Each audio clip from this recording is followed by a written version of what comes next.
Bonjour, je retourne à Bordeaux pour continuer à explorer les margots dans le millésime 2014. J'ai déjà fait deux vidéos du château d'Issan et du château Bran-Cantenac. Et aujourd'hui, il s'agit du château Kirwan. Kirwan, donc, qui est sur la commune de Cantenac, tout proche de ces deux châteaux dont je viens de vous parler. Au niveau des cours, on n'est pas très éloigné. Peut-être la comparaison la plus proche, ce serait Marquis de Termes. Plus au sud, la lagune aussi. Après, un tout petit peu plus cher, Château d'Issan, Bran-Cantenac et Giscourt. Donc il s'agit que de margots, sauf bien sûr Château de la Lagune qui est beaucoup plus au sud, sur la commune de Ludon. Les caractéristiques de Kirwan, je dis Kirwan parce que c'est un nom d'origine irlandaise, enfin on peut dire Kirwan si on veut. Eh bien c'est une propriété qui en surface est assez modeste par rapport aux autres grands crus classés puisqu'on est à peine à 40 hectares. Il appartient depuis les années 20 au négociant Schroeder-Schiller. Et d'ailleurs j'en profite pour vous expliquer que dans ces années-là, dans l'entre-deux-guerres, le négoce bordelais travaillait de manière assez différente d'aujourd'hui et on peut dire que ça se rapprochait du négoce bourguignon, c'est-à-dire que les grands châteaux faisaient donc les fermentations et ensuite confiaient le vin aux maisons de négoce les plus sérieuses qui élevaient et puis qui mettaient en bouteille parce que la mise en bouteille au château ne sont généralisées qu'après la Seconde Guerre mondiale. En commençant d'ailleurs par les châteaux les plus prestigieux, qui en avaient les moyens à la fois techniques et financiers, et puis progressivement tout le monde s'est mis. Mais pour ce qui est des petites propriétés, jusqu'aux années 70 inclus, il y avait des embouteilleurs nomades, si l'on peut dire, qui se déplaçaient de propriété en propriété pour faire la mise en bouteille. Aujourd'hui donc, pratiquement tout le monde fait la mise en bouteille au château. Mais donc dans ces années, entre les deux guerres mondiales, la signature du négociant qui avait fait l'élevage et la mise en bouteille était très importante pour la réputation et presque aussi importante que l'origine, c'est-à-dire le nom du château. Tout ça a bien sûr bien changé. Le négoce aujourd'hui, c'est avant tout de la distribution dans le monde entier. Le château appartient à ce négociant et l'équipe technique et commerciale, il y a Philippe Delfaux qui est à la manœuvre depuis 2007, c'est un énologue qui d'ailleurs travaillait avant à Château Palmer, ce qui est quand même une très jolie carte de visite. Et il s'est adjoint les services, si on peut dire, d'un directeur commercial qui s'appelle Stanislas Thierry, qui est un monsieur qui a travaillé à l'export d'abord chez Publicis et puis qui a aussi s'occupé des champagnes pommeries. Donc son rôle est commercial alors que Philippe Delfaux est un directeur plutôt technique.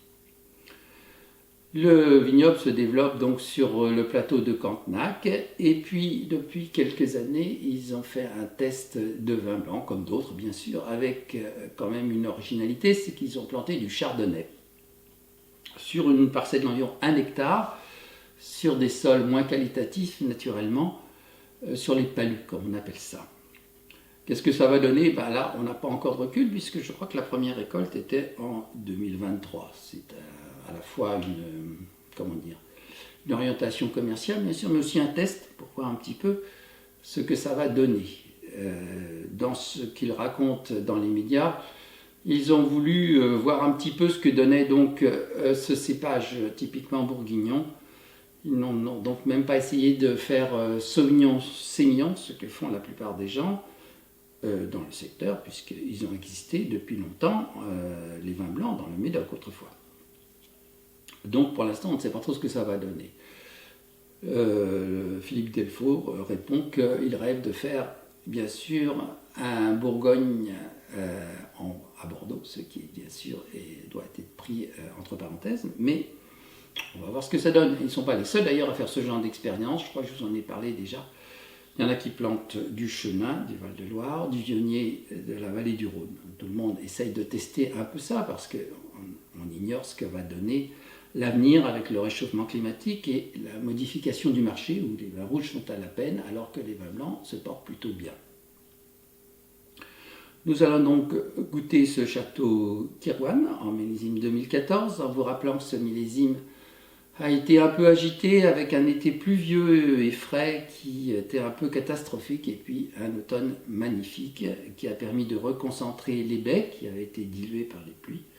Et finalement, ce millésime est extrêmement plaisant, en tout cas il me plaît beaucoup. Nous allons goûter ça.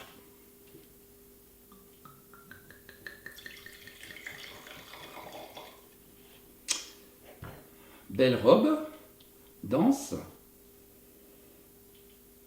Elle est en train de se tuiler.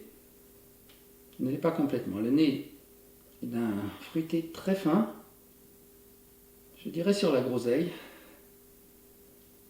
C'est très très très beau nez. Très concentré. Groseille mûre. C'est très fin ça. Un peu aussi la violette. Le réglisse. Et comme bien souvent la rose rouge. La robe est un peu trouble.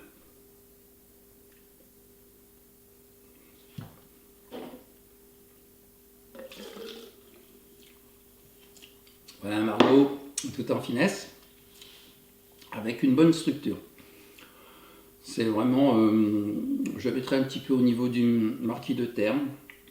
C'est quand même très difficile de les hiérarchiser, hein, ils se tiennent, chacun leur style. Mais ça, c'est quand même des tanins quand même qui sont très fins. Vous savez que le réchauffement climatique angoisse à juste titre la profession. Et à Bordeaux, leur angoisse, c'est le merlot. Le merlot coche toutes les cases, mais dans le sens négatif. Parce qu'il débourre très tôt. Donc quand il y a des gelées printanières en avril, c'est une catastrophe. Les peaux sont fines, donc pour ce qui est des plus violentes et de la grêle, ils sont les premiers à morfler, ces raisins de merlot. Et donc on cherche à lui trouver un substitut, ce qui n'est pas évident du tout. Donc on pioche, si vous voulez, dans les cépages qui étaient un peu abandonnés. Et quitte à tester des cépages qui n'ont pas été prévus par les AOP. Et je vous avais expliqué que l'INAO tolère certaines expériences dans un cadre très précis, dans une proportion limitée. C'est les fameux cépages des variétés d'intérêt d'adaptation dont je vous ai déjà parlé, je crois qu'à propos de la Bourgogne.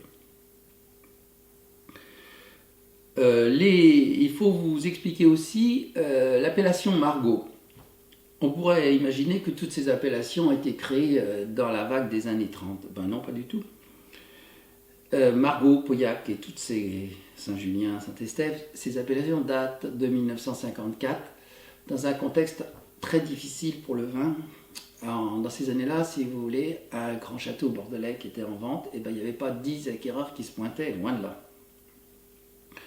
C'était difficile parce qu'on sortait de l'après-guerre. Je vous rappelle que les dernières restrictions alimentaires datent de 1949. Donc tout était encore en redémarrage.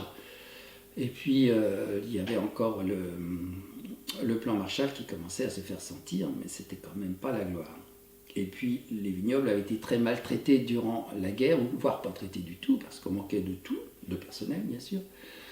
De bouillie bordelaise où le cuivre était stratégique pour la fabrication des armements. Ce qui explique qu'il y a eu un rebond, si vous voulez, à la sortie de la Seconde Guerre mondiale, un rebond de la vigne avec des métaux favorables qui a fait des millésimes d'anthologie 45, 47, 49.